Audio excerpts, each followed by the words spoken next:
Students, welcome back. Now coming to the next topic, that is issues in the design of the code generator. So far we had seen different phases in the compiler design. So we reached the end of the subject. You already learned the concept of lexical analysis, syntax analysis, semantic analysis, okay, the code, intermediate code generation and the code optimization. Now let's see the code generator. That's a code generator. If you want to design a code generator, you need to follow some rules and the issues that you're facing while you're designing the code generator.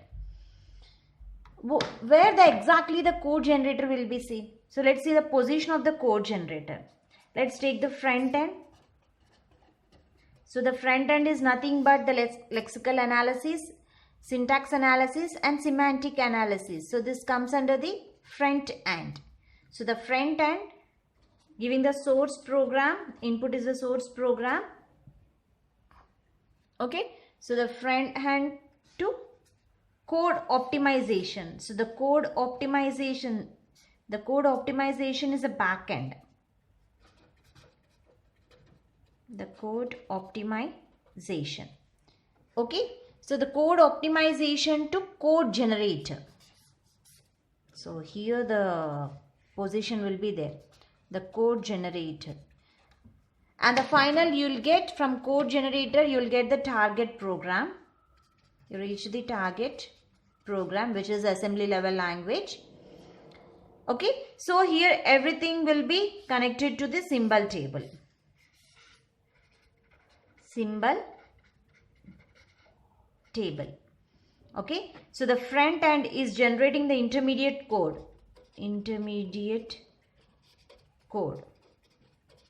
which is ready for the execution, and the code optimization is also generating the intermediate code to code generator, and the code generator will take the intermediate code and finally gives the target program. So this is the exact position of this code generator. Now let's see what are the design issues in this code generator. The design issues in the code generator is, first thing, input to code generator. First design is, first you have to give input to the code generator. That is nothing but the intermediate code you are giving input to the code generator. Input to code generator.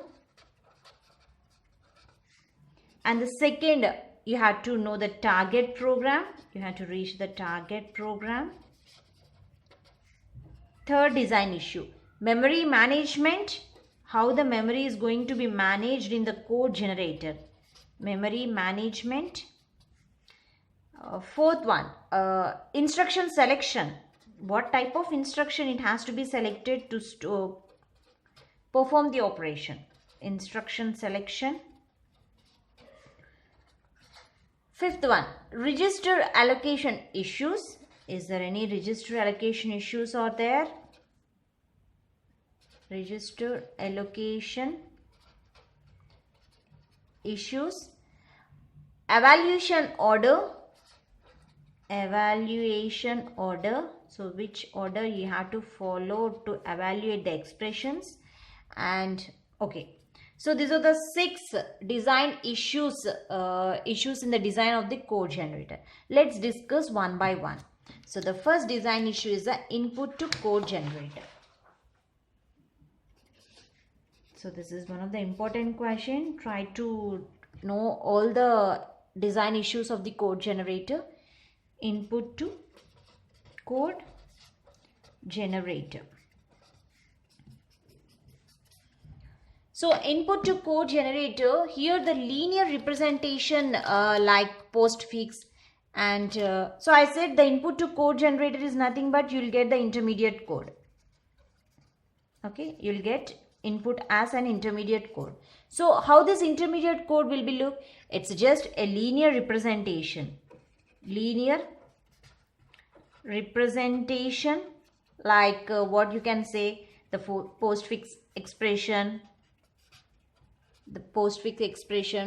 and the 3 address code.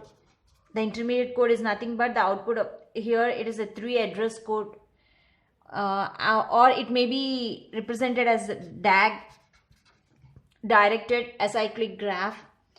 Okay, so this input may be any of these expressions. It is in the form of, the intermediate code is in the form of linear representation like postfix, 3 address code and the DAG.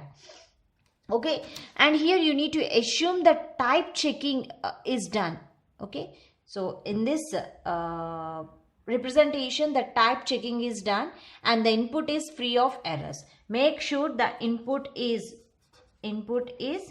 free of errors by performing the type checking. So the first design issue is, the first thing is, you have to give the input to code generator. So what type of input you are giving? It may be a linear representation. So while you are giving the linear representation, that is the intermediate code, to the code generator, you have to think the input is free of errors by performing the type checking. Now let's see the second design issue. So what is the second design issue? Target program. Target program. So here the target program is nothing but the output. Okay, the output may be many forms. The output may be many forms like absolute machine language. The output may be relocatable machine language. Relocatable machine language, or the output may be assembly language. So that is the target program. Whatever you are generating, the output of the target program is the output for the code generator. So that target program may be in the form of absolute machine language, relocatable machine language and assembly language. So the absolute machine language is nothing but it is in the executable code, .exe files. It is an executable code. So whereas the relocatable machine language is like object files which are used for the linkers. Object files for linkers.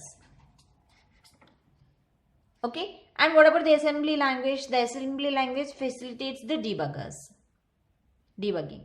So this is the second design issue in the code generator. Now let's see the third design, that is a memory management. So memory management is one of the big concept in whatever the topic you are taken. The memory management is a management. So how the memory is managed in this code generator? The mapping names in the source program to address of data object is done by front end. So front end is there, back end is there. We know that. This is source program.